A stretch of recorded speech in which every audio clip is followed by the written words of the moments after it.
Good morning.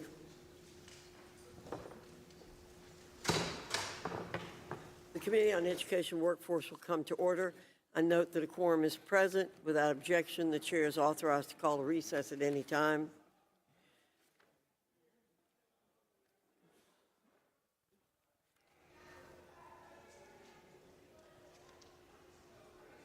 I want the door shut. It's too noisy.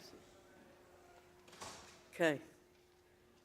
In Ernest Hemingway's novel, The Sun Also Rises, two characters are discussing bankruptcy. How did you go bankrupt? Asked Bill. Two ways. Two ways, Mike responds. Gradually, then suddenly. No three words better apply to the decline in post-secondary education that has transpired. Gradually, then suddenly. These three little words paved the road that led to today's hearing. Over the course of years, decades even, universities gradually nurtured a campus culture of radicalism in which anti-Semitism grew and became tolerated by administrators. The committee's been steadfast in its dedication to attacking the roots of anti-Semitic hatred, including anti-Israel DEI bureaucracies and questionable foreign funding. Then suddenly, over the course of weeks, days even, universities burst into anti-Semitic chaos. October 7 ignited a powder keg of pro-terror campus fervor, a shocking spectacle for the American public. Suddenly, the radicalized zealots found a cause and group that they could graft their hate onto. Somehow, Jews fit neatly into DEI's oppression matrix, thereby justifying anti-Semitism. In the morning following October 7, radicalized students have harassed, assaulted, and intimidated their Jewish peers.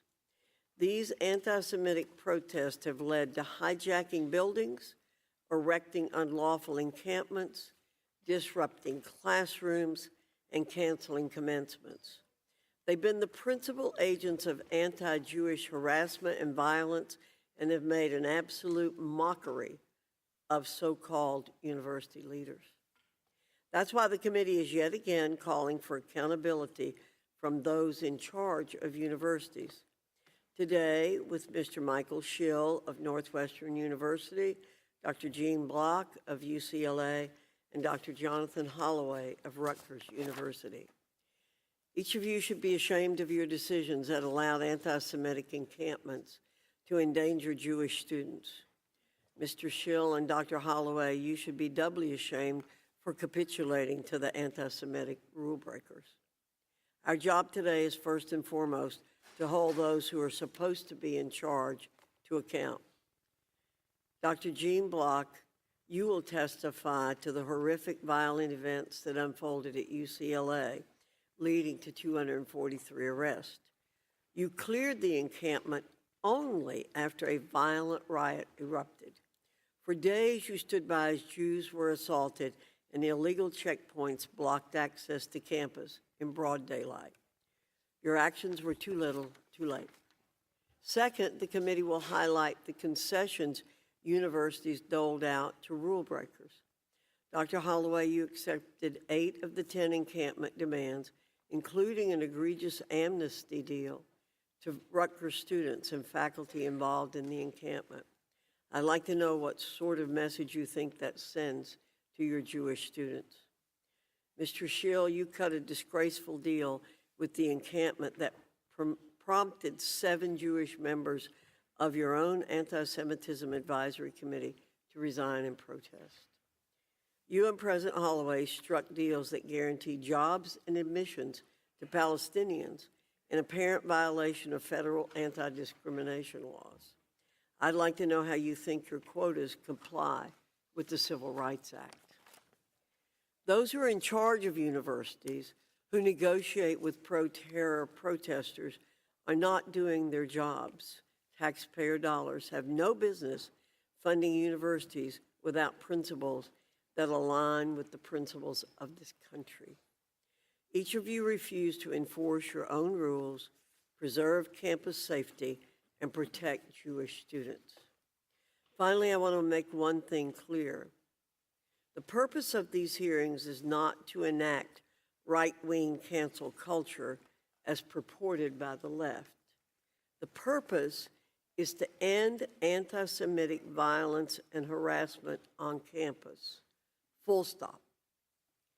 Hearings with college presidents are meant to help guide post-secondary education policies going forward that meet the needs and respect the rights of all students. We will certainly keep your answers to our questions in mind as the committee conducts further business. With that, I yield to the ranking member. Thank you, Madam Chair, and thank our witnesses for appearing today. There's no question that we can do more to combat anti-Semitism, not just on college campuses, but everywhere. No one should be threatened, harassed, or attacked because of who they are or who they worship. Moreover, students cannot learn if they feel unsafe. Yet here we are for the 5th time in 6 months holding another hearing to complain about the problem of anti-Semitism, but no work is being done to find a meaningful solution to address animus on college campuses. Complaining about a problem is not a solution. It certainly riles people up, generates a lot of media coverage, but it doesn't solve anything. To the best of my knowledge, the only change that has resulted from these hearings is that a handful of individuals have lost their jobs. Schools have had to dedicate hours that they could have spent working to combat discrimination on campus instead of responding to the majority's the legal requests, and law firms advising college presidents have made a lot of money preparing their clients to testify in these hearings. In 2017, after white supremacists marched through the grounds of the University of Virginia, chanting slogans such as "Jews will not replace us," I wrote a letter to my Republican colleagues asking for a hearing to discuss rising tensions and discrimination on college campuses. Regrettably, the committee did not hold any such hearings, and we did not address the issue at the time. Jewish students, in fact, all students, have a right to attend college free from hostility and in compliance with Title VI of the Civil Rights Act of 1964. There's no excuse for anti-Semitism on campus, and everyone is entitled to a safe harbor. And this is why we should ensure that the Department of Education's Office of Civil Rights has the resource it needs to investigate where campuses are failing to protect against anti-Semitic acts or otherwise not protecting against civil rights violations. And I believe we should increase funding for that office in light of the increased number of complaints. But last year, my Republican colleagues called for a 25% cut in funding for that office. This would have been a significant impediment for the Department of Education's efforts to investigate these issues. Meanwhile, DEI programs, which try to bring people together, are being disparaged and eliminated. But as I've said before, hateful incidents of anti-Semitism do not happen in isolation. They're the byproduct of this country's century-long history of white supremacy and anti-Semitism. And we cannot feign surprise at hate speech on our college campuses. And I'll note again that campuses are polarized, as is our society. We've unfortunately seen a disturbing rise in incidents not only of anti-Semitism, but also Islamophobia, racism, homophobia, and all other forms of hate, and all of which need to be addressed. But as Mr. Lawrence notes in his testimony today, colleges and universities exist to examine complex issues, challenges, and ideas to provide a forum in which issues and opinions can be explored and can be debated. Freedom of inquiry and expression must include the right to protest. And he also notes that the limits of this expression are reached when actual threats or undue disruption of the university's operations are involved. No one in this panel is advocating for violence, harassment, or disruption of the university's operations, but students have the right to peacefully protest and express their opinions, regardless of whether or not those opinions are politically unpopular or morally abhorrent. In public colleges and universities, two of which are with us today, the First Amendment protects both popular and agreeable speech and speech that people can reasonably disagree with, including sometimes hateful words. But again, in painting with a broad brush, the majority has attempted to remove any distinction between hate speech and genuine political protest. And I'd like to remind everyone that the civil rights movement of years past has always moved public opinion rather than just waiting it for change. Today, 81% of Americans report a favorable opinion of Dr. Martin Luther King, Jr. But in 1966, a Gallup survey found that nearly 2/3 of Americans had an unfavorable opinion of Dr. King. 2 years later, in the immediate aftermath of his assassination, another survey found that roughly 1/3 of Americans felt that he brought it on himself. In closing, as members of Congress, we have the responsibility to hold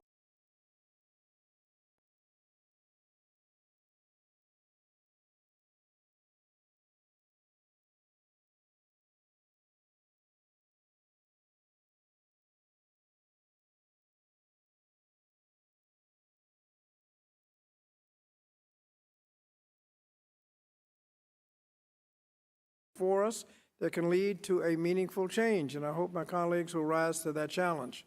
Thank you, Madam Chair, and I yield back. Thank you, Mr. Scott. Pursuant to Committee Rule 8C, all members who wish to insert written statements into the record may do so by submitting them to the committee clerk electronically in Microsoft Word format by 5 p.m., 14 days after the date of this hearing, which is June 6, 2024.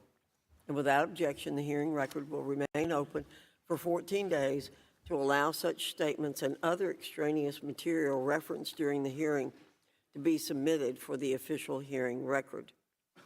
I now turn to the introduction of our witnesses, and I recognize Ms. Bonamici to introduce our first witness. Thank you, Madam Chair. Michael Shill is Northwestern University's 17th president. He also serves as a professor of law at the Northwestern Pritzker School of Law and a professor of finance and real estate in the Kellogg School of Management. He previously spent 7 years as president of my alma mater, the University of Oregon. He has also served as dean and professor at the law schools of University of Chicago and UCLA, and has also held tenured faculty positions at New York University and the University of Pennsylvania. President Shill founded NYU's Furman Center for Real Estate and Urban Policy, which has become one of the nation's leading research centers on housing. Welcome to the committee, President Shill. Thank you. Thank you, Ms. Bonamici. Our second witness is Dr. Jonathan Holloway, who's the president of Rutgers University in New Brunswick, New Jersey.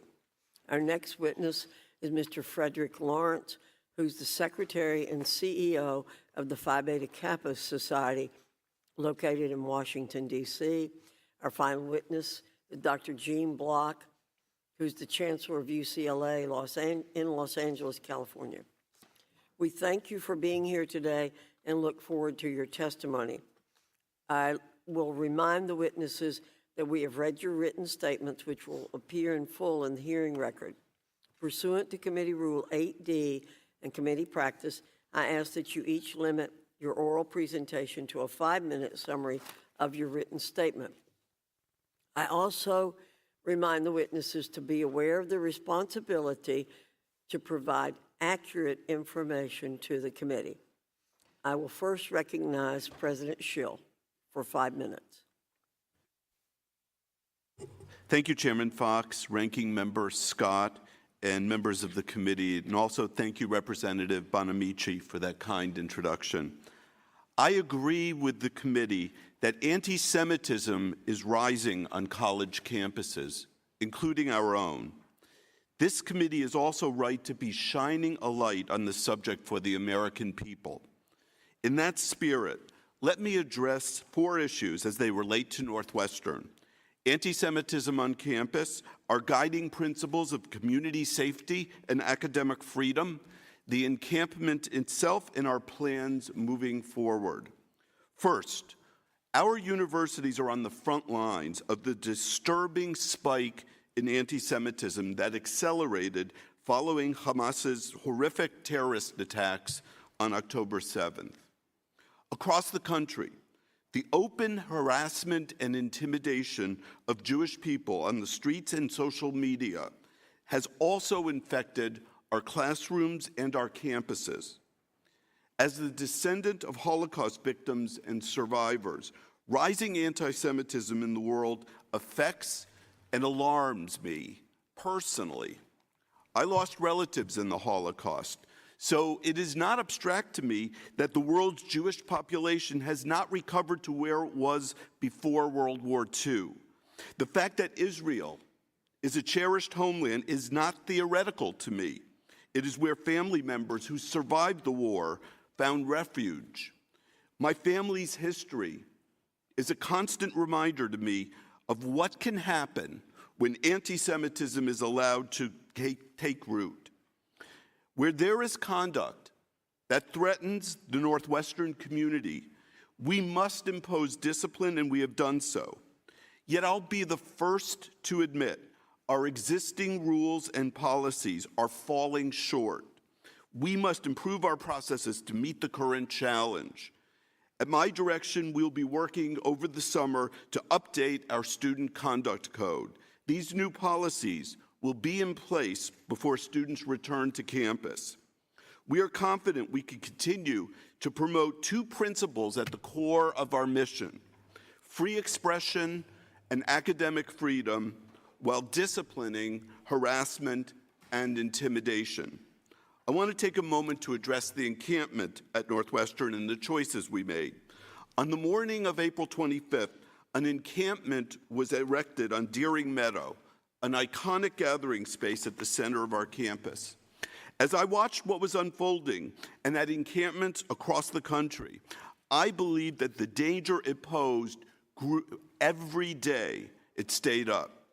Every day brought new reports of intimidation and harassment. And then on April 28th, the day before the tents came down, the threat of confrontation escalated with the addition of outsiders to the university. For the safety of our entire community, I knew I had to act. We had three options to do so. First option was letting the tents stay up indefinitely. We never seriously considered this option. They were a threat to our community. The encampment was breaking our rules. There was anti-Semitic behavior that was making our Jewish students feel unsafe. I knew we had to take down the encampment and get it down quickly and permanently. Second, sending in our student affairs officers and the Northwestern Police Department to make arrests. That was the second option. This option ended up posing too high a risk to our students, staff, and police officers. There were limited law enforcement resources available to the university, and it also created, as we saw around the country, escalation, renewed encampments.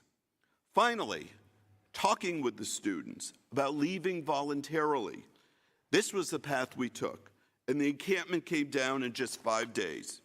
We did not give in to any of the protesters' demands, and the commitments we made are consistent with our values. Importantly, I rejected the main student demand for divestment and will not ever recommend that Northwestern use its resources for political purposes. By engaging students with dialogue instead of force, we modeled the behavior we want to apply going forward. Now, going forward, I want to make every one of you know, I am personally committed to fighting anti-Semitism. We are going to reconstitute a task force that will benefit from the information from other task forces. We will revise our student code. We will enhance enforcement. We will increase our security. And we will do what we do best, teaching our students about the dangers of anti-Semitism. I'd like to thank you all for listening, and I look forward to your questions. Thank you. I now recognize President Holloway for 5 minutes. Chairwoman Fox, Ranking Member Scott, members of the committee, thank you for this opportunity. My name is Jonathan Holloway, and I'm the president of Rutgers University, the State University of New Jersey. To help you understand me better, I offer the following. My maternal great-grandfather, William Johnson Trent, was an early organizer of the colored YMCA in Atlanta and served as president of Livingston College in Salisbury, North Carolina. His son, Bill Trent Jr., my grandfather, was dean of education at Bennett College in Greensboro, North Carolina, before becoming the founding executive director of the United Negro College Fund.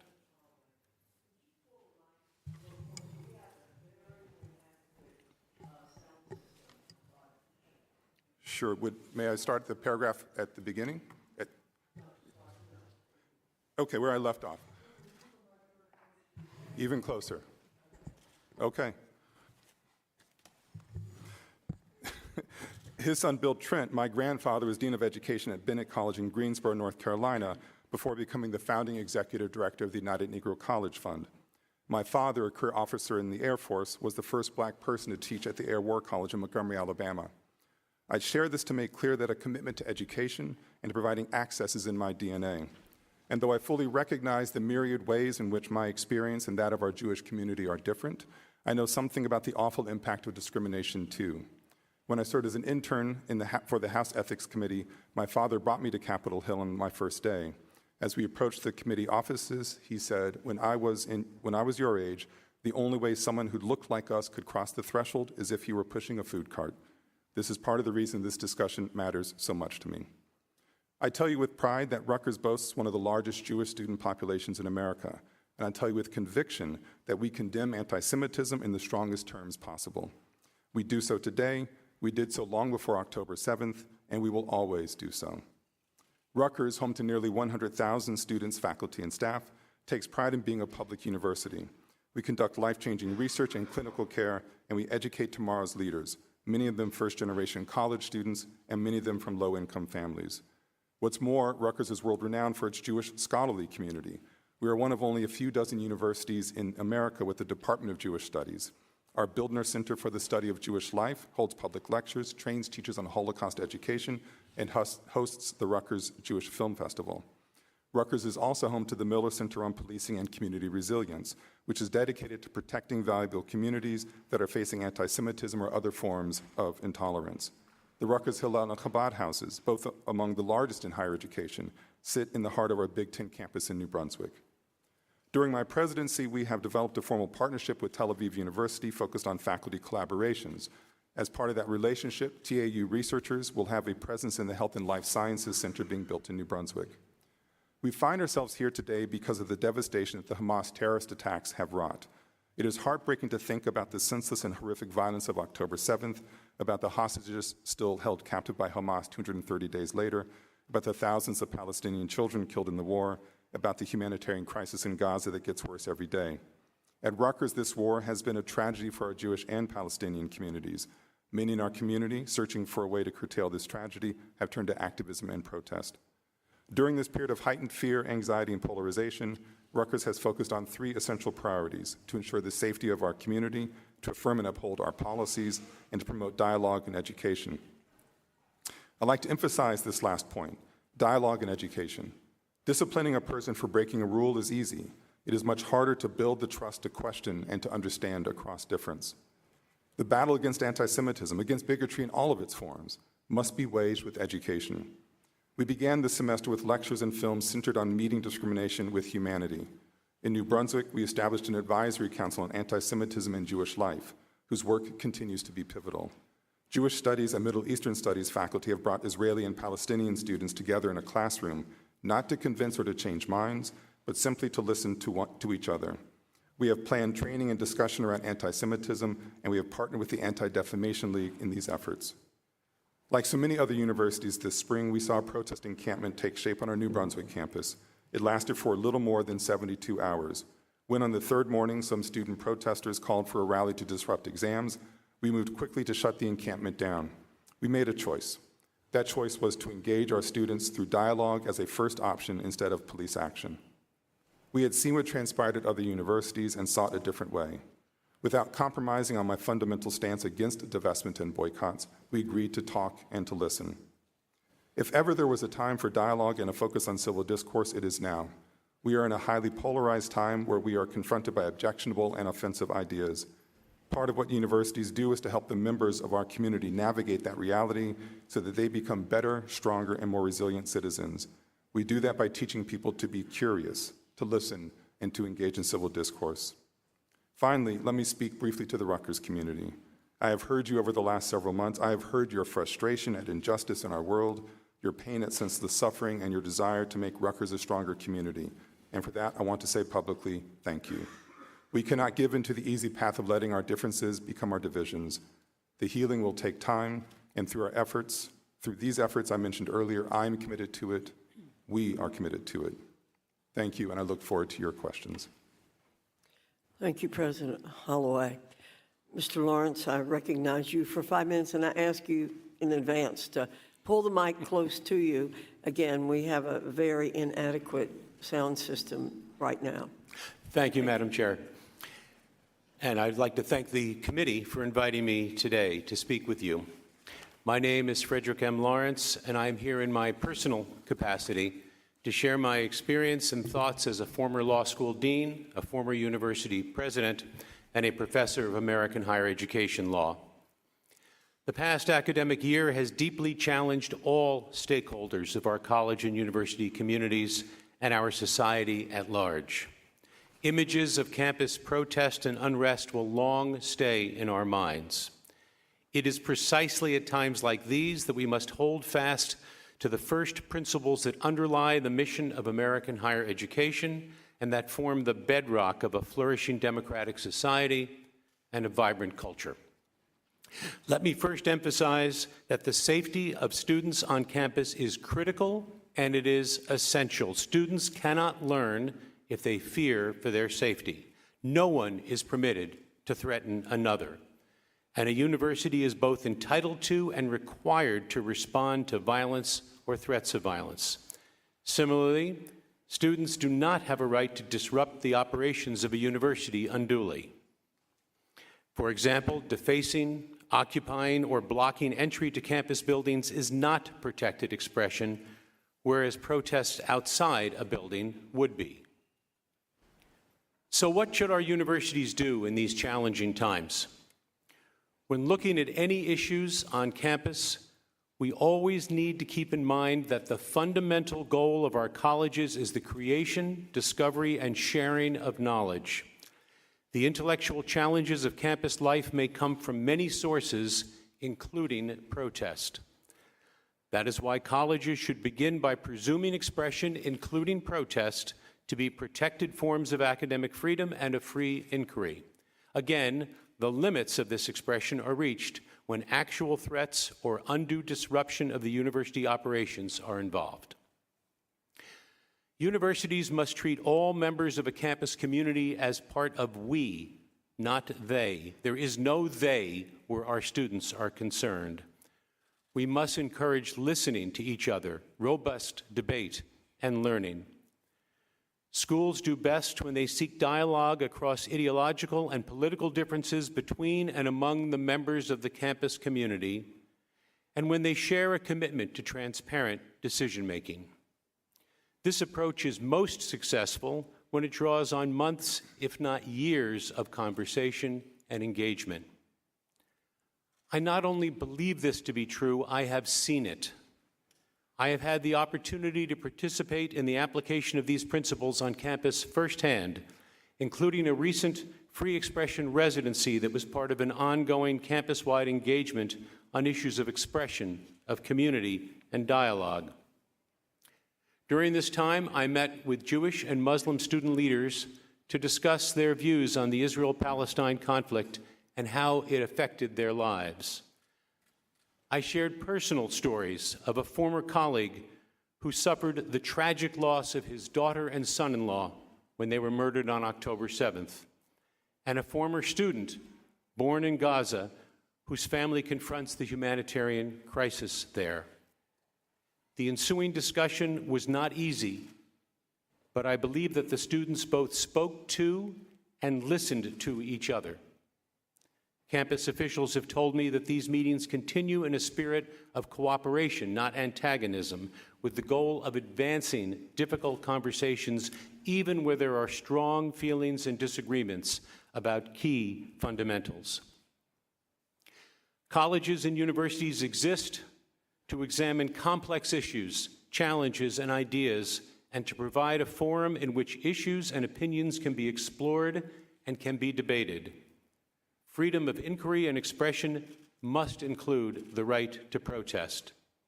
As we seek productive paths forward, it is worth recognizing that this is not just a campus issue. We have seen increased polarization throughout the world, so we should not be surprised when this happens as well on our college campuses. And when it does, we have the opportunity to build on the critically important work of role modeling and of teaching how to practice free speech, not just with people who share our views, but also those with whom we disagree passionately and yet with whom we share a community. I thank the committee, and I look forward to your questions. Thank you. Chancellor Block, you're recognized for 5 minutes. Good morning, Chairwoman Fox, Ranking Member Scott, and members of the committee. My name is Gene Block, and I'm the Chancellor at UCLA. Thank you for inviting me here today. Let me start by affirming that all forms of discrimination, including anti-Semitism and Islamophobia, are antithetical to UCLA's values and corrosive to our culture. I wish I could say that our campus has been immune to the disturbing rise of anti-Semitism across our country since October 7th. Sadly, that's not the case. What I can say, and what I'll address today, is how we've been confronting and will continue to confront this challenge. Last summer, I announced my intent to retire this July after leading UCLA for 17 years. These are my final months of Chancellor of this distinguished institution. While I'm saddened by the recent turmoil on our campus, I'm also proud of our legacy as a university deeply committed to the peaceful expression of differing viewpoints. To have a functioning democracy, we must be able to speak freely about the most consequential events of the day. As a public university, UCLA is subject to a dual legal mandate: the First Amendment obligation to protect free speech on campus, and the obligation under federal laws to protect students from discrimination and harassment. This balance is often difficult to achieve, and it has been especially difficult since October 7th. I'm fully aware that many of our Jewish students have had to confront rhetoric and images on campus that any reasonable person would find repugnant. Trust me, I understand their pain. I've lived it myself. As a Jewish kid growing up in the Catskill region of New York with relatives who were Holocaust survivors and victims. As the former provost at the University of Virginia watching news coverage of neo-Nazis rioting outside the synagogue in Charlottesville, where my children were called to the Torah.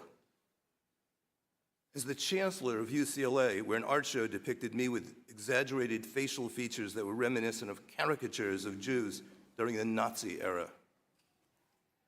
As we all know, being an American means sometimes being asked to tolerate offensive and even hateful speech protected by our Constitution. But there are limits. At UCLA, we draw the line when speech crosses into intimidation, threats, and harassment of our community. UCLA has a proud history of peaceful protest. Before October 7th, we successfully navigated campus protests using strategies recommended by the University of California. But on April 25th, as a result of a conflict that spread across universities across the country, a protest sprang up at the center of our campus, testing the limits of our approach.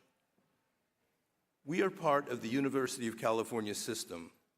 We followed University of California policy guidelines that directs its 10 campuses to only use law enforcement to remove protesters when absolutely necessary to protect the physical safety of our community. Accordingly, the encampment remained. As the encampment grew to more than 500 protesters, some of whom were not even affiliated with UCLA, it disrupted normal access to some classes. On April 28th, I decided to remove the encampment after violence broke out between opposing demonstrators, and I asked for a security plan to do so.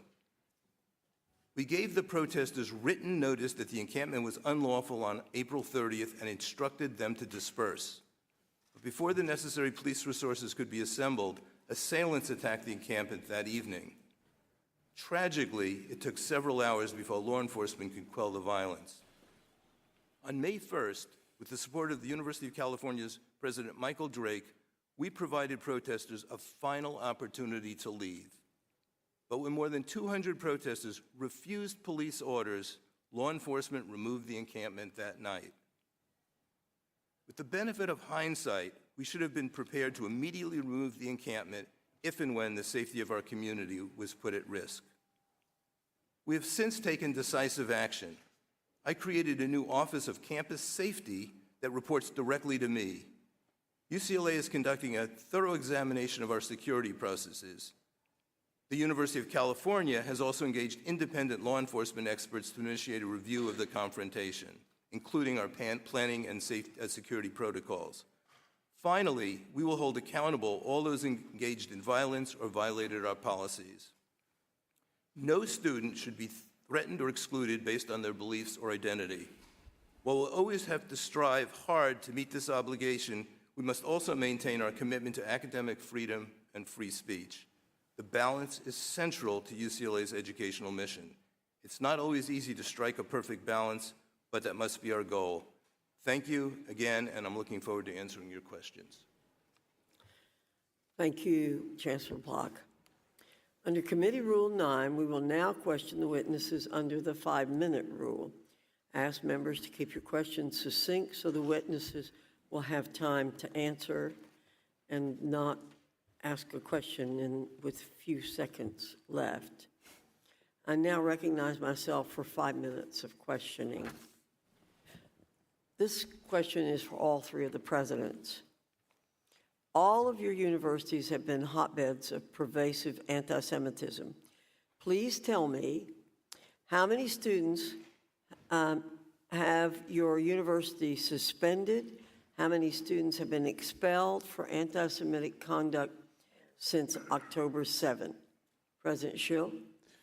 To my knowledge, no student has been expelled or suspended. We have ongoing investigations, and there have been terminations of staff. President Holloway? We have ongoing investigations as well, but I can report that we've suspended 4 people, and then 19 others are have experienced other levels of disciplinary consequence. Chancellor Block? Yes, we have, I believe, over 100 active investigations right now. We're evaluating 100 cases since October 7th of both anti-Semitism and Islamophobia. So, very few students have received any kind of disciplinary action from your campuses. Now, President Shill, you said some staff have received disciplinary actions. So I'll ask all three of you the same question. How many faculty and staff have you fired or suspended for anti-Semitic conduct or conduct related to the pro-terror encampments since April 17th? So, Dr. Fox, if I might just correct the premise of your question, the fact that we have not yet suspended or expelled students does not mean that students have not received discipline. There's a wide range of discipline, and discipline has been meted out to many of those students, but we haven't yet suspended or expelled anyone. Okay. We have, as I said, staff. I'm sorry. Staff, how many staff? I don't have the precise number, but we have had staff terminations. President Holloway, staff. And this question was since April 17th, ma'am? Yes. Is that correct? I don't know that we have suspended anybody from staff at that time, but we do have ongoing disciplinary proceedings. Yeah. Chancellor Block. Ongoing disciplinary proceedings. Okay. Mr. Shill, in your deal with the self-proclaimed, quote, Northwestern Liberated Zone, you promised to reestablish an advisory committee on investment responsibility this fall. Northwestern Students for Justice in Palestine call this, quote, an important step toward our ultimate goal, divestment from Israel. Will you make clear here now that Northwestern will categorically reject any divestment or academic boycott of Israel? I will make clear that I would never recommend to the Board of Trustees divestment of anything or any academic boycott of Israel. Okay. Why did you agree to create the perception that you'd do so, which encouraged other universities to cave on this? That committee is a committee that pre-existed. We had that committee for several years. We had already told the investment committee of the Board of Trustees that we would be starting that committee up again in September. That was done months before the encampment. And so we were going to do that anyway, and there is no intent.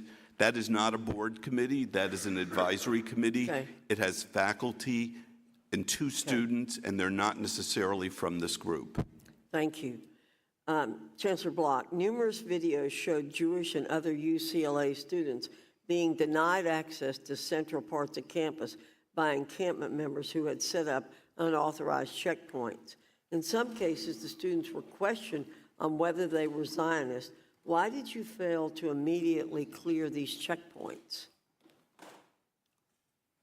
I heard accounts, thank you, Chairwoman. I heard accounts of students being blocked, and we issued instructions to our staff to make sure that all walkways were free and the students could freely pass without obstruction. And that was, I believe, I then sent a memo out to the entire community on, I believe April 30th, instructing that that was intolerable and would not tolerate the blocking of access to parts of campus. And did it stop as a result of what you said? I believe it did, but we kept vigilant. Thank you. Yield back.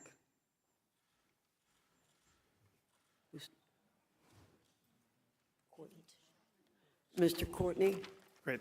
Thank you, Madam Chairwoman, and thank You're you to all the recognized. witnesses for being here today.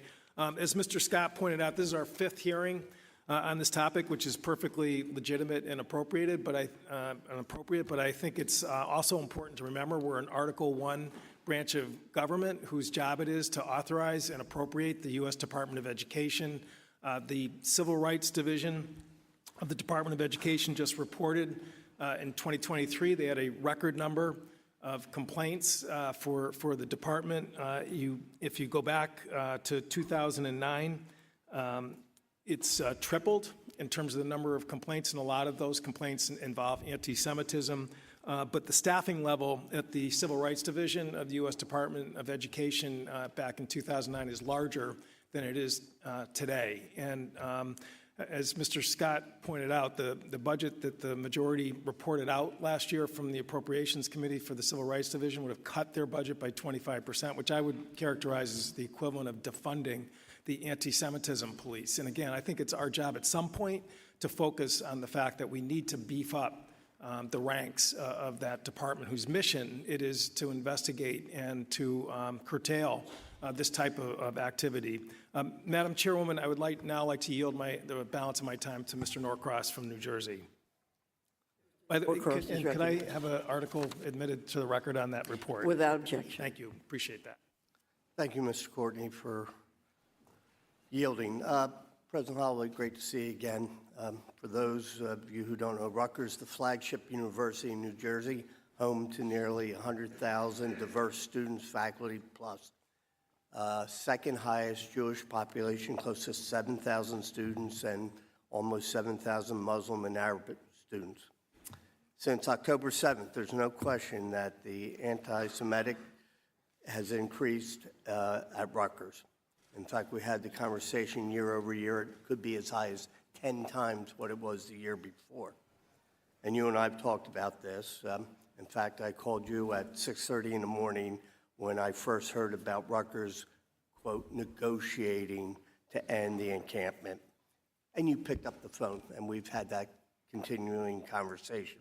You know, I've spent my life representing workers, protesting. I know it quite well. I'm a firm believer in the First Amendment. But that being said, as I know and many others, there are rules in all types of protests, on college campuses, no matter what the reason is. So, and I've participated in protests over my lifetime, and when I crossed the line, I paid the consequences. So what I want to dig in today is, what are those lines? When were they crossed? And how you reacted, how Rutgers reacted. Specifically, the encampment at the New Brunswick campus concerned, it was called Voorhees Mall. So when did you first find out that there was a protest at the mall there? Thank you for the question, Congressman. There was a protest that had been approved in our free speech zone on campus. I think that was a Monday, sir. And then the protesters, and that's a legitimate area, and the protesters then moved down to Voorhees Mall. It's about a 3-block walk, as you might recall, and started setting up an encampment. So I was learning of it as it was happening on that Monday. Were there any communication with the participants as they created or started the encampment? Communication from me, sir? From you, Rutgers police, any communication, or were they just I see. allowed Yes. to? No. For any approved protest, there's a whole process people go through in order to register their space and how they want to proceed. And we have student affairs professionals and university police, the Rutgers University Police Department, RUPD, and security. So they were engaged with those activists from the very beginning and in an ongoing way. Setting the stage, this was a time of year that most students don't look forward to. It's called finals, obviously some of the most difficult times. Were the participants advised that the disruption of finals, in this case, or other activities would not be permitted? The participants, it was made clear that we were going to allow the encampment and consider it a speech act in the spirit of First Amendment and free expression, but that encampment could not disrupt university processes, could not bar people from entering buildings, could not be disruptive in terms of excessive noise. So I only have 10 seconds, and I'll be able to finish the line of questioning, but certainly we're going to continue on this time frame so we can get a better understanding. Yield back the balance of my time. Thank you, Mr. Norcross. Mr. Wahlberg, you're recognized for 5 minutes. I thank you, Madam Chairman. President Shill, your President's Advisory Committee on Preventing Anti-Semitism and Hate recently disbanded after 7 Jewish members of the committee, including its co-chair and a university trustee, resigned in protest of your caving to the encampment's demands. You and your administration had cited the creation of this committee as proof you are working to counter anti-Semitism. But 3 faculty members you appointed to it had objected to the committee's very creation in a letter that downplayed anti-Semitism and defended the phrase "from the river to the sea." At least 2 of them have supported BDS efforts against Israel. Question: why did you believe it was appropriate to appoint faculty members who have defended and made excuses for anti-Semitism and oppressed and opposed the committee's purported mission of combating anti-Semitism? Thank you for your question, Congressman Wahlberg. The number one, I'd like to just address the premise of your question. The 7 members who resigned from the committee resigned for 2 reasons. They were unable to reach consensus about what anti-Semitism was. How could they reach consensus if you have people already having made clear statements that were anti-Semitic, that spoke for BDS and said that "from the river to the sea" is a good statement? And they resigned because they were not consulted with respect to the negotiations. Surprise, they surprise. did not resign. I'm sorry. Let me ask you, will you commit to keeping off those type of members of a committee if you reconstitute this committee as you say you're going to do? I will be appointing to the task force that we are going to create faculty, staff, administrators who I believe are committed to fighting anti-Semitism and as committed to fighting anti-Semitism as I am. We'll be watching. President Shill, one of the advisory committee members, Jessica Weniger, has been a leader of academic boycott efforts against Israel. She's also referred to, and I quote, Zionist media and condemned, quote, white liberal dialogue politics, and she signed a petition defending a Palestinian terrorist who murdered 2 Israeli college students in a bombing. Do you acknowledge Professor Weniger as grossly unfit for a committee meant to combat anti-Semitism? I do not believe in the BDS movement. I am in print against it at my previous university, and I will not be discussing individual faculty members or So the you won't say writing. that a person like her, let's forget her name, but a person with her principles will not be on this commission? I will be appointing people to the committee who are committed to fighting anti-Semitism. Your record isn't that way. You also appointed a leader of Northwestern's Middle Eastern and North African Student Association to the advisory committee, despite the fact that in the days after October 7th, the MENA Student Association released a statement explicitly supporting the terrorist attack, saying this, and I quote, "We resoundingly support Palestinian resistance to over 75 years of Israeli state-sanctioned violence and calling the terrorists killed in the attack martyrs." Do you agree these comments are shocking and beyond the pale? I will not be commenting, and certainly not commenting on any student in what students I think say. we're hearing that there's no change going to take place at Northwestern University relative to anti-Semitism. How could you possibly appoint a student who supported the October 7th terrorist attack to a committee meant to combat anti-Semitism? I'm not going to comment on the speech of our students or our faculty or our staff. What I will say is that committee was a committee that wasn't just anti-Semitism. We tried to do something which actually turned out to be impossible. We saw that very clearly. Let me just finish this. I think we've heard your response. In March, the advisory committee hosted University of Michigan professor Juan Cole to speak on Islamophobia and, quote, anti-Arab and anti-Palestinian biases. Fine. But Cole has made numerous anti-Semitic statements, including claiming that Israel, quote, was founded on a formal racial supremacist principle that Jews must rule the state. And that, quote, the only thing that Palestinians and their sympathizers can do to make Zionists happy is to bend over and allow themselves to be royally screwed. What kind of committee on anti-Semitism invites an anti-Semite like this to speak? And with that, sadly, I end my questioning. I yield back. The gentleman yields back. Ms. Bonamici, you're recognized for 5 minutes. Thank you, Madam Chair. Thank you to the witnesses. Once again, I reiterate that we must stand together against anti-Semitism and do more to combat the harassment of Jewish students. There has been an undeniable rise in hate speech, including anti-Semitism and Islamophobia, on college campuses across the country. And although I realize that institutions must be held accountable, continuing to schedule repetitive politicized hearings to attack college presidents will not solve the scourge of anti-Semitism. We need to work with experts on anti-Semitism, legal scholars with expertise in the area, people knowledgeable in the field who could help us determine what the government response can and should be to the increase of anti-Semitism and racial hostility on campuses. Mr. Lawrence, thank you for so clearly articulating the value of higher education and why it's important to promote discussion in ways that respect free speech while keeping students safe. And as I've mentioned in this committee before, the American Jewish Committee, Jewish Federations, the Anti-Defamation League, and others have expertise we can draw on. And because this is also a Title VI issue, let's focus, as Ranking Member Scott and Representative Courtney said, on equipping the Office of Civil Rights with the resources that it needs, rather than cutting their budget, as my colleagues across the aisle have proposed.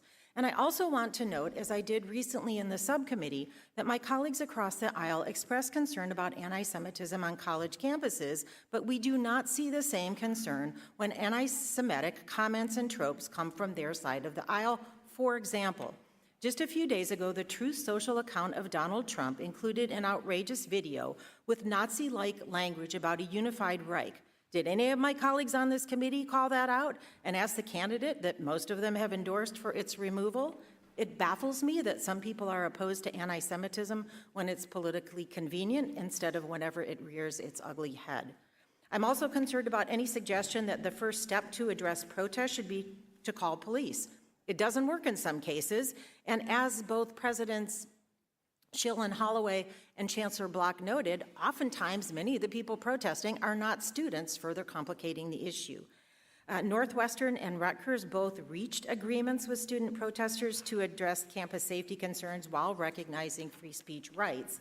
These agreements involved a shared learning environment that fostered the exchange of ideas between schools and school administration, actions that are directly in line with the university's academic message and mission. So President Shill, in your testimony, you discussed how you identified 3 options to address the encampment on Northwestern's campus.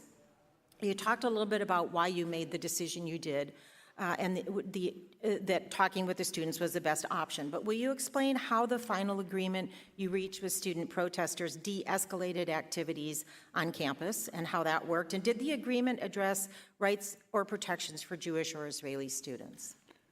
Thank you, Congresswoman Bonamici. So we looked at this. What we were experiencing with the encampment was a huge increase in anti-Semitic activity. We had things that we hadn't seen before, like complaints of anti-Semitism jumped up.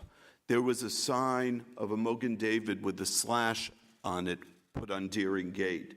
There was a picture of me with horns and blood, as all of you know. That's an anti-Semitic trope.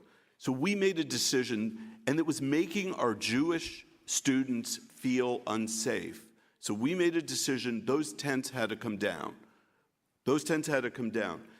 We thought about bringing in the police as an option. That option turned out to be not possible to ensure safety. And my number one objective and mandate, when parents give me their children or lend me their children, I need to keep them safe. And I'm going to do everything I can to keep them safe. And bringing in police, because of the size of our police force and the resources, would have endangered our police, they would have endangered our students, and they would have endangered our student affairs staff. So then we made the decision to talk to our students, to model the behavior that we want to be engaged in, that dialogue rather than force. And we had a de-escalation. The tents came down right after the agreement was struck. The entire protest is now in conformity with university rules. We also there was nothing in that agreement that, just to be responsive to your full question, that specifically addressed the interests of Jewish students other than getting rid of that encampment, which was making our Jewish students feel unsafe. They couldn't walk through Deering Meadow. They couldn't pass Deering Meadow. They were worried about the outsiders on our campus, and we were worried about the outsiders and the threat that they entailed for our students. I see my time has expired. I yield back. Thank you. Thank you, Ms. Bonamici. Ms. Stefanik, you're recognized for 5 minutes. President Shill, the ADL released its report card for universities' responses to anti-Semitism, and you're aware that Northwestern was the only university whose grade was downgraded, correct? Yes, I am aware of that. And isn't it also true that the Northwestern earned an F for your failure to respond and combat anti-Semitism, and they called for your resignation? Is that correct? I have great respect for the ADL. I'm not asking your respect for the ADL. I'm asking, is it a fact that you earned an F and they called for your resignation? I have great respect for the ADL. I am sad that they gave Northwestern But an it's F. true. You got an F. Yes. Moving on. Let me tell you why you earned an F. I want to discuss what has been referred to as the Deering Meadows Agreement, your unilateral capitulation to the pro-Hamas, anti-Israel, anti-Semitic encampment. But let's talk about what has occurred on this encampment. Isn't it true that a Jewish Northwestern student was assaulted? So I want to question the premise of your question. No. I'm asking the questions. You're answering. Wasn't it true? My answer is not a capitulation. I'm asking the question. You're required to answer. Isn't it true that a Jewish Northwestern student was assaulted? There are allegations that a Jewish student was assaulted. We are investigating those allegations. Isn't it true that a Jewish student was verbally harassed and stalked to Hillel? There are allegations of that sort, and we are investigating them. Isn't it true that a Jewish student wearing a yarmulke was spat on? All of these are allegations that are being investigated. How long are these investigations going to occur? Well, if you remember, the encampment was up just a few weeks ago. So we believe at Northwestern in due process. We believe in investigations. We believe. So when are the investigations going to be finalized? I'm not going to be able to tell you that. They'll be finalized when the Conduct Office and the Title VI Office, which are well on this issue. This is why you've earned an F. Isn't it true that a Jewish student was told to, quote, go back to Germany and get gassed, end quote? I've heard that alleged. Again, it is being investigated. We will investigate any claim of discrimination or harassment. But it is a fact. You said that there have been 0 suspensions, 0 expulsions. Thus far, with lots of investigations on their way. You said something that was very important. You said we did not give in to demands, but the commitments we made as part of the Deering Meadows Agreement. You said the word commitments. Let me talk about those commitments. One of those commitments was funding 2 visiting Palestinian faculty for 2 years. Is that true? This is part of a program that we have had. We have used it with Afghanistan, Ukraine. It's for war-torn But isn't it true? I'm asking countries. you. Okay. The other one is you will fund the full cost for 5 Palestinian undergrads. That is also part of the program sponsored by our Buffett Institute. It is not a new program. It exists for people But it was whose announced education and research it was has been announced interrupted. as part of the Deering Meadows Agreement. Is that correct? It was part of, it was a goal set forth in the Deering Meadow Agreement. It will also include And people from Israel. Who was consulted when you embarked on the Deering Meadows Agreement? Was the President's Advisory Committee on Preventing Anti-Semitism and Hate consulted? That was not within the purview of the anti-Semitism So they were and not other consulted. forms of hate committee. Was Northwestern's Board of Trustees consulted? The chair of our board was consulted. But not the entire Board of Trustees. Our board of trustees has over 120 members. And isn't it a fact that members of the Board of Trustees expressed dissatisfaction with your failure to consult them? There's been some members of our board of trustees who have expressed dissatisfaction that they were not part of the decision-making. Did you consult with the General Counsel of Northwestern or an outside counsel on the Deering Meadows Agreement before it was agreed to? Yes. Are you aware that board members asked you this question and you said that you had not consulted? Not the outside counsel. The general counsel of the university was part of my team managing this problem. Did you consult with 2 members of the advisory committee that I referenced previously, the anti-Israel professor Jessica Winiger and the Kellogg professor Noor Katili? Were they consulted on the Deering Meadows Agreement? I consulted with several members, including them, but also including the Hillel director, and also including the Let's chair talk about of the the Hillel committee. director consultation. Isn't it true that you asked the Hillel director whether it was possible to hire an anti-Zionist Hillel, head of Hillel, rabbi? I did not. I absolutely did not. I would never hire anyone based upon their views of being Zionist or anti-Zionist.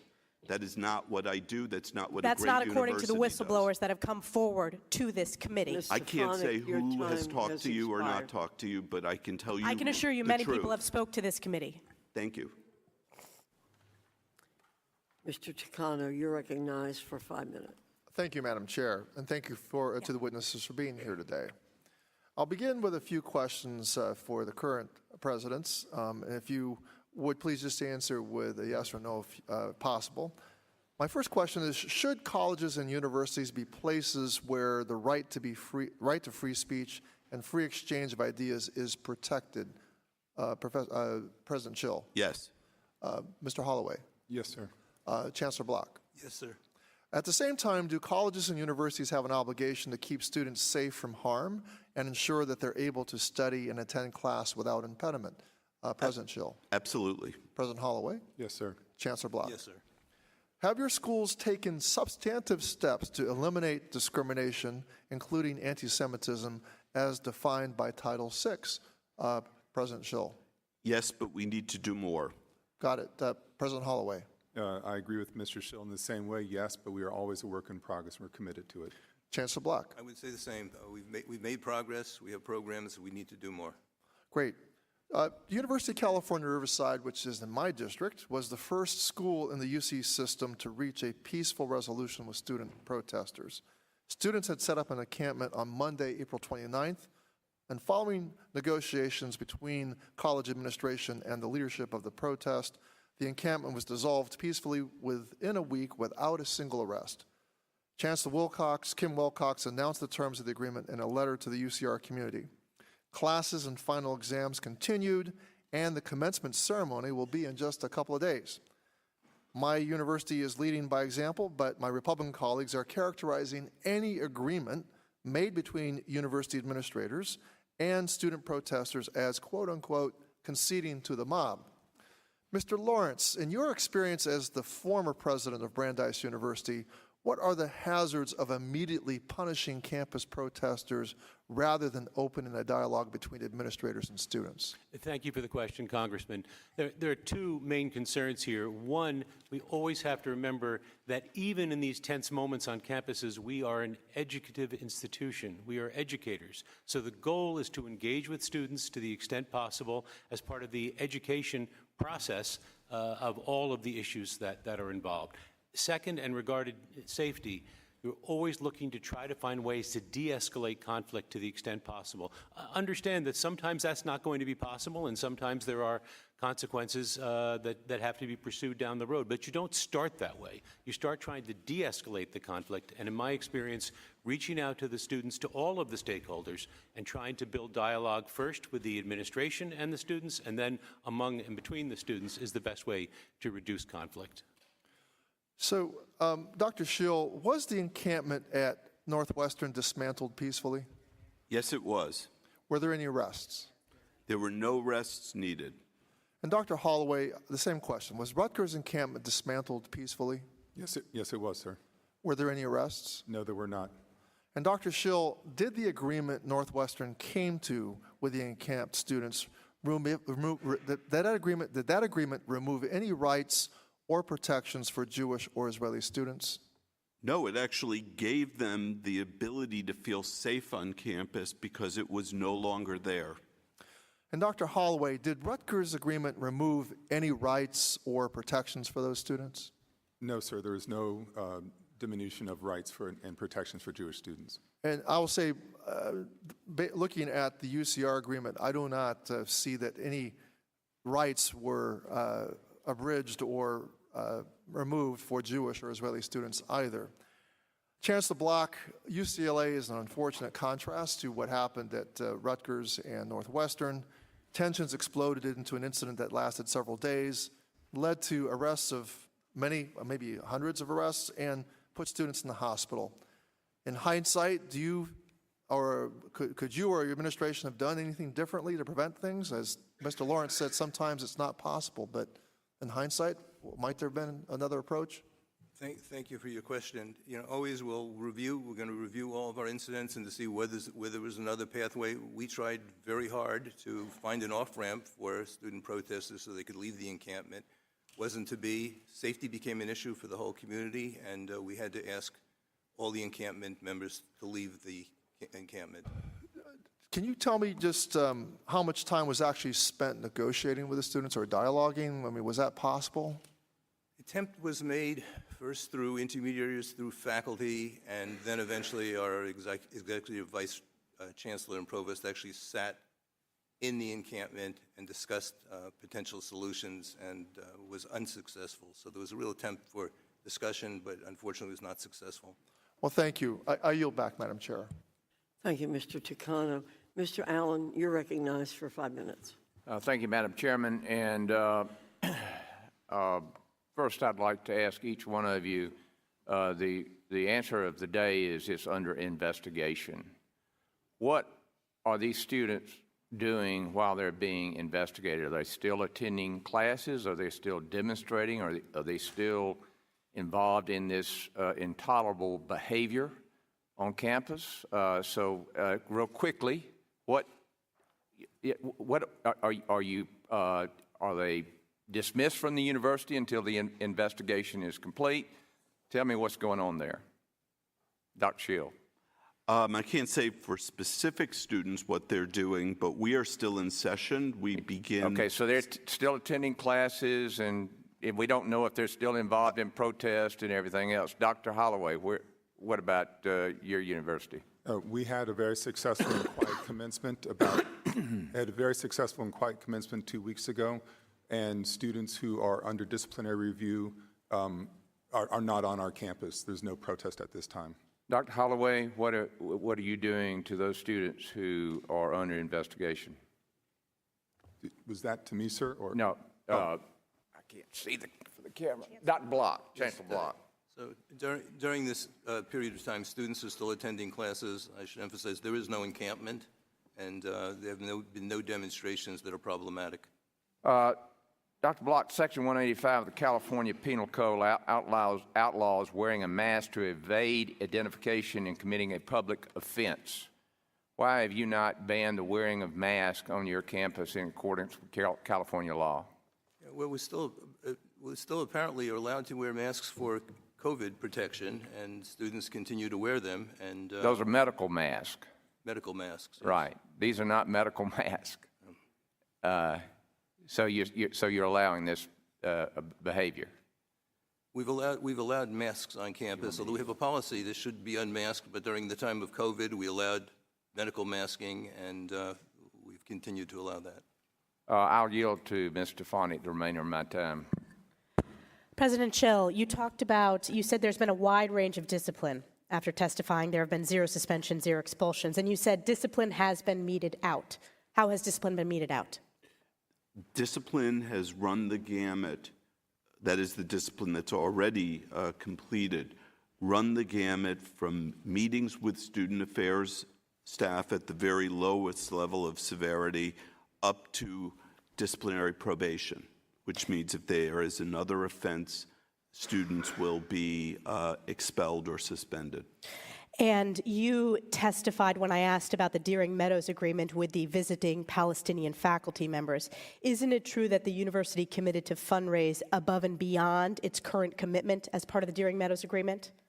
I did not commit. I don't know who told you that. Well, I'm reading it from the statement put out by the university that says, quote, the university commits to fundraise to sustain this program beyond this current commitment, end quote. I'm reading your words put out by your office. That is a program that is not just about the Middle East. That is a program that is about war-torn areas all across this world. But so Ukraine, for example, would be isn't included. it a fact that that was part of the agreement to increase the commitment to that? I don't think the agreement increased the commitment. It did. I'm reading it for you. You put this out from your office. Quote, the university commits to fundraise to sustain this program beyond this current commitment. Is that no longer part of the Deering Meadows Agreement? When I hear beyond this commitment, I'm reading what your office put out. Are you asking me to interpret what my No, office I'm asking put out, you, or are isn't you that the just fact? reading it? What does beyond this current commitment mean? What I read that to be is beyond this current commitment, the rest of the world and over time. That's not, it's specifically focused on the Palestinian faculty members. Let me ask you this. But we're also going to be including Israeli faculty members. It doesn't say that in the Israeli commitment. Why didn't you include Israeli faculty members when you put out the Deering Meadows Agreement? Because the Deering Meadows Agreement, which actually I never called it that, but the Deering Meadows Agreement was just a framework of an agreement that was reached with students at 4 o'clock in the morning. At the pro-Hamas encampment. If you would like to see the entire program, go on our website, and that will explain it to you, and you will see No, I'm it doesn't asking you about violate what the Title university VI. put out. There is no mention of Israeli students or Israeli faculty. Isn't that the case? In the agreement that we reached, that there wasn't Israeli students there or Jewish students there. Because they weren't consulted. Isn't that the fact? Jewish and Israeli students were not consulted. Jewish and Israeli students were not consulted with Exactly. respect to Yield the back. agreement. Exactly. And it Yield would have been back. impractical to do that, Expired. Representative Stefanik, with all respect. Dr. Adams, you're recognized for 5 minutes.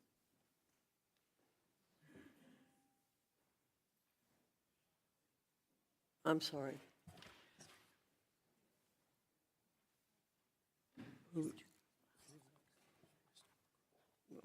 Mr. Norcross, you're recognized for 5 minutes. Thank you, Madam Chairwoman. Pick up where we left off, and the premise behind this is we were talking about the encampments or the beginning of protest. You know, what were those lines? when were they crossed and how you reacted? So just to bring back context and certainly understanding that, since that time you have, and I certainly have met with students, instructional staff, quite frankly, the union of the professors.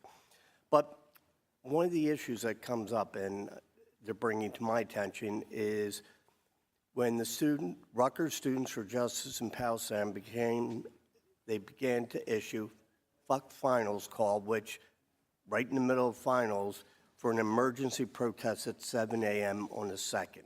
So obviously this is a heightened from what you suggested was a peaceful protest to something that's going to interfere with the ability of students to either attend their finals, feel threatened. Why didn't you order an immediate removal of the encampments once you learned that the participants were going to try to disrupt the finals? Thank you for the question. On the day of, I woke up probably around 6:15, and that's when I discovered the Instagram post that you're referencing, sent out by SJP. Within minutes, I was in touch with my leadership team, and I would say roughly by 6:30, we were all on a Zoom talking about the situation. It was at that time that I said that the encampment had to go down. This is a wild violation of, across the line, to use your language, sir, a wild violation, and we decided then to take the encampment down.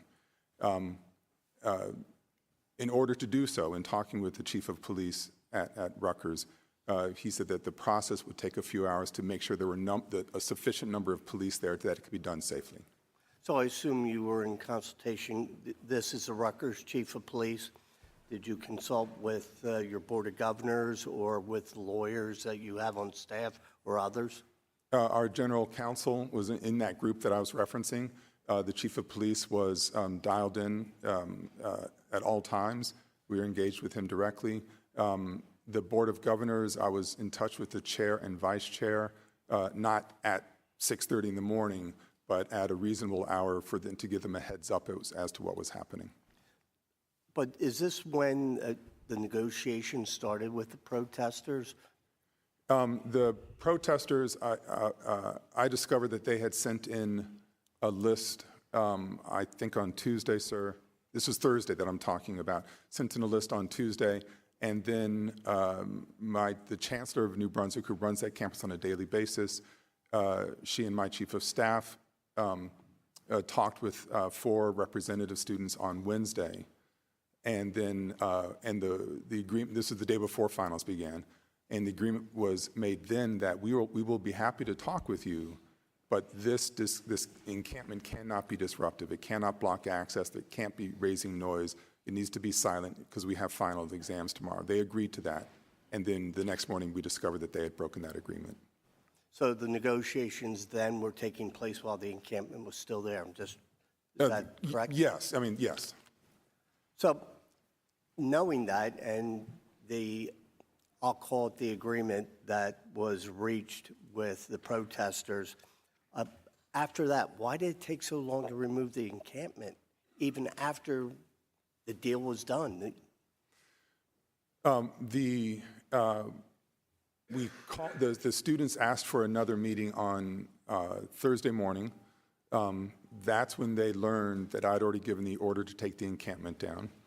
And they had hoped that we could have some further conversation on different points. I'm like, well, if you want to talk anything, you've got to agree to have this encampment down. We extended the timeline to 4 o'clock, and that was a matter of public safety, sir. In talking with regular engagement with the Attorney General of the state of New Jersey, when we sent out a request for mutual aid, they needed more time to make sure there were proper police there, proper amount of police. We had 125 police mustered, ready to go by early afternoon. I think I heard you say you spoke with the Attorney General? Yes, sir. And why was he brought into this?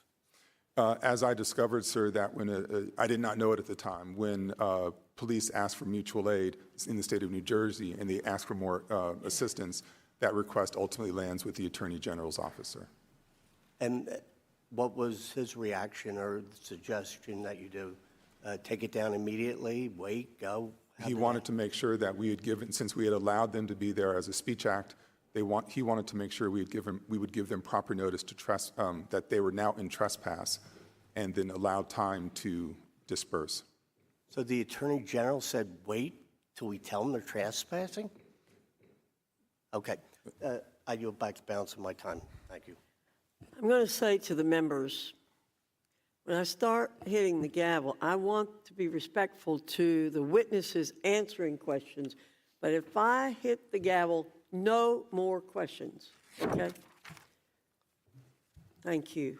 Mr. Banks, you're recognized. President Shill, have you had any conversations over the last year about leaving the Big Ten Conference? No. Leaving the Big Ten Conference?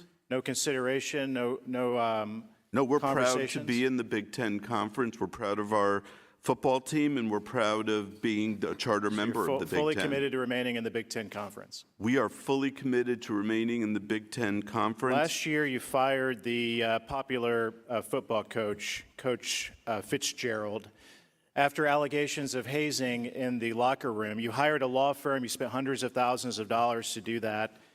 That law firm came back with a recommendation to give a 2-week suspension of the football coach because there was no credible evidence that he was aware at all of the harassment or the hazing allegations in the locker room. You issued that 2-week suspension, correct? I feel like this is a matter, as you know, former Coach Fitz is suing us, and you're asking for facts, and your premise is inaccurate, but I don't think... Don't accuse me of that. That's, well, that's it's outrageous. wrong, what you because just said. Let me get to my point. Okay. Because I think your performance here has been very embarrassing to your school. You, after 72 hours, you gave him a 2-week suspension, and then you received a lot of backlash from the left-wing mob, including a letter from 6 professors who attacked you and said that wasn't good enough. By the way, 3 of those professors were also, they also attacked you later for creating the Committee on Anti-Semitism and Hate, and you responded to that left-wing backlash as well. So then you fired the popular football coach 72 hours later after you originally gave him a 2-week suspension. Here's what's relevant, Mr. President. You said that the decision to originally suspend Coach Fitzpatrick was mine and mine alone, as is the decision to part ways with him. So it was your decision alone. Let me ask you about Stephen Thrasher, who's one of the goons in the photo behind me. He's a professor of journalism at Northwestern. He and several of your faculty members locked arms. They scuffled with police officers, blocked the police officers on your campus from doing their job. Do they continue to teach students at Northwestern University after this embarrassing incident?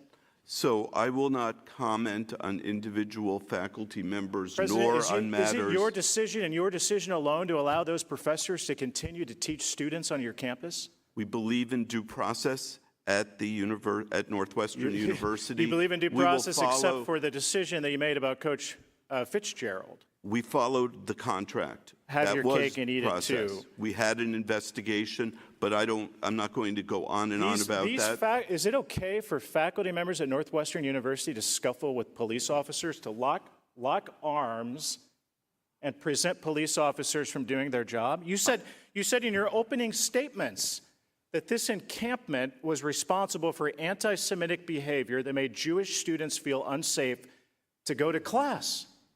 Is it okay for faculty members? Do they get away with that at Northwestern University? I am not going to comment on ongoing investigations and faculty personnel matters. There is a rule at the university that is confidential. That those faculty members would continue to have a job. Thrasher, by the way, is something of a professional prognosticator. In fact, he went to Columbia University to participate in their encampment, and you pay his bills. You're responsible for Stephen Thrasher's activities, which is really, really crazy. Let me ask you this. Are the Houthis and is Hamas a terrorist organization? Everything I know suggested that Hamas is a terrorist organization. Is it okay for professors or faculty members at Northwestern University to praise Hamas or the Houthis? Hamas, by the way, responsible for the attacks on October 7 that killed over 1,000 Jews and Israelis on a very terrible, dark day in Israel. Is it okay for your faculty members to praise Hamas and the Houthis?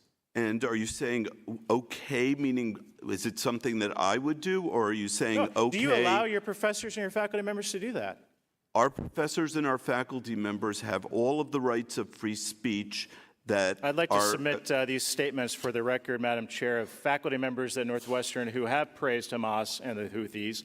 And by the way, is it okay for faculty members, teachers to tell their students to go to the encampments or coerce them, push them toward that type of political behavior, to go participate and lock arms with the encampments and maybe tie their grades to that, or make them feel like that's something that they should participate with? May I answer, Chair? You may answer. Thank you. Our faculty members, no one at our school may engage in discriminatory, harassing, or intimidating behavior. Madam Chair, I want to submit this for the record as well, these comments. $4 billion have gone to your university. We shouldn't give you another taxpayer dollar for Mr. the Banks, joke that your university has your become under time your has leadership. expired without